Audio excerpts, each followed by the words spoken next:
What recommendations do you have for horse owners who are managing horses with heaves? So if there was one thing I could really drive home, my kind of number one wish ticket item for my owners of horses with heaves is management changes.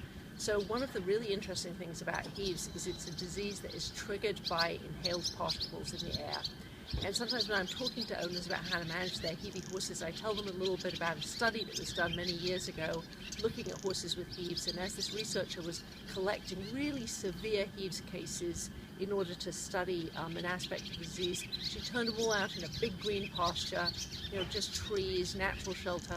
And by the time she had enough of these horses, and these were real respiratory cripples, she brought them up to start testing them for this study, and it turned out that they all had completely normal lung function at that point. So if you want to have a heaves horse that breathes as well as it possibly can, you need to get it out of the barn environment. So that means staying out of the barn, turned out 24/7 if you can.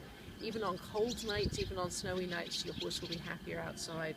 If it is going to be in the barn, no straw. Straw is the number one enemy, straw and hay, for horses with heaves in their lungs. So on shavings and hay that is either wet by soaking it in a bucket or something like haylage, which is a dust-free product.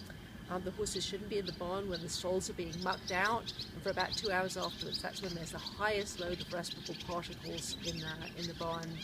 And most of all, don't shut up the barn when it's cold. I know it would be nice for you to be in a nice warm bedroom in the cold night, but it's better for the horses and they're happy with the cold weather.